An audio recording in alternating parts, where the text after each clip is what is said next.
بسم اللہ الرحمن الرحیم۔ السلام علیکم پیارے دوستو، آج کی اس ویڈیو میں ہم یزید کی دردناک موت کے بارے میں آپ کو بتائیں گے۔ پیارے دوستو، یزید نے نواسہ رسول اللہ صلی اللہ علیہ وسلم کو شہید کروا دیا اور وہ یہ سوچتا تھا کہ ظلم سے عرب کے سارے لوگ میرے ہاتھ پہ بیعت کریں گے، میرے سامنے جھکیں گے، کوئی بھی میرے خلاف حسین کے بعد سر نہیں اٹھائے گا۔ لیکن جب رسول اللہ صلی اللہ علیہ وسلم کی بیٹیاں قید ہو کے کوفہ اور شام کے بازاروں سے گزر رہی تھیں تو ان کے خطبے سنتے سنتے لوگوں کی مردہ ضمیر جاگنے لگی اور یوں یزید کے خلاف بغاوت پیدا ہو گئی۔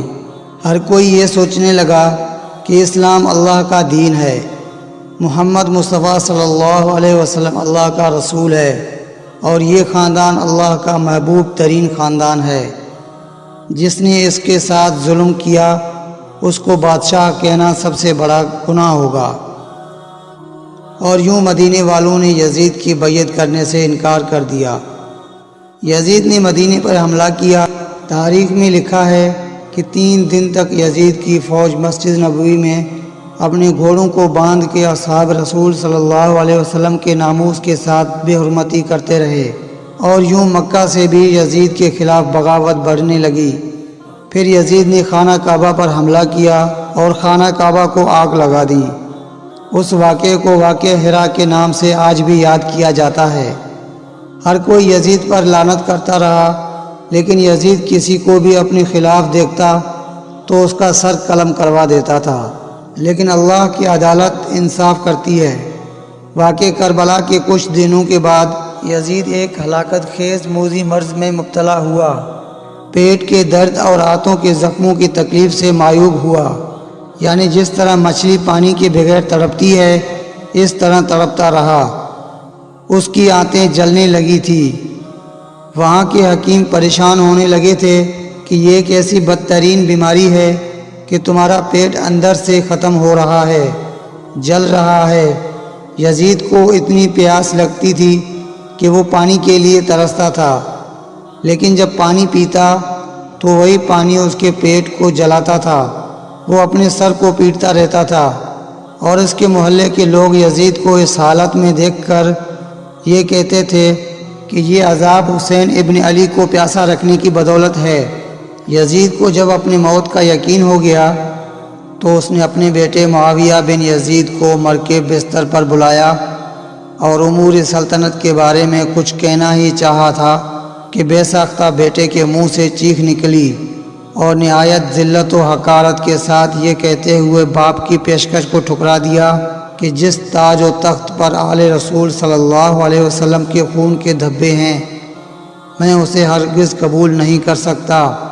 خدا اس سلطنت کی وراثت سے مجھے ہمیشہ محروم رکھے جس کی بنیاد نواسہ رسول صلی اللہ علیہ وسلم کے خون پر رکھی گئی ہے۔ یزید اپنے بیٹے کے منہ سے یہ الفاظ سن کر تڑپ دیا اور شدت رنج و عالم سے بستر پر پاؤں رکھنے لگا۔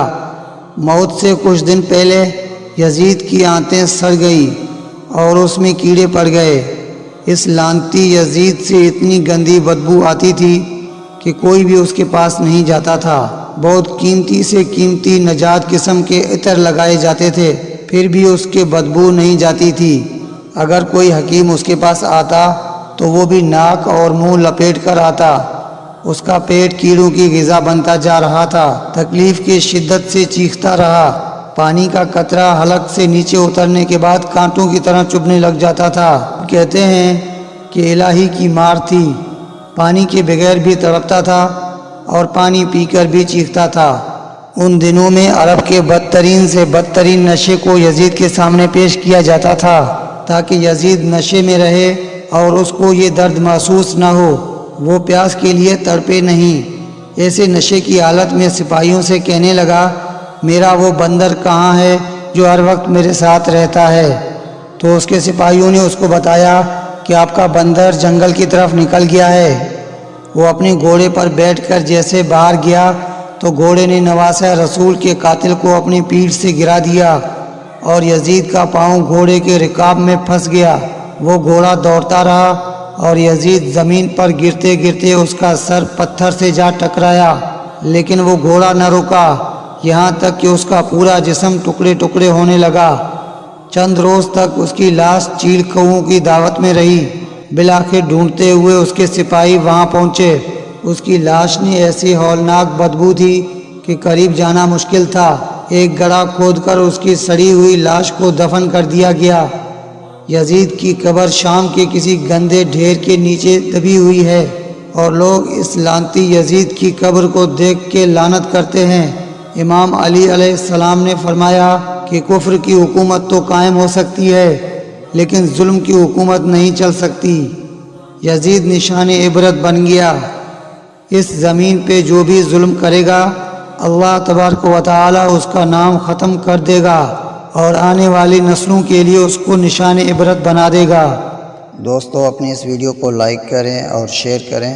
ان باکس میں اپنی رائے کا اظہار ضرور فرمائیں، اور ایسی اسلامک ویڈیوز دیکھنے کے لیے اپنے اس چینل کو سبسکرائب کر دیں اور بیل آئیکن کو آل پہ کر دیں، تاکہ ہم کوئی بھی ویڈیو اپلوڈ کریں اس کا نوٹیفیکیشن آپ تک پہنچے۔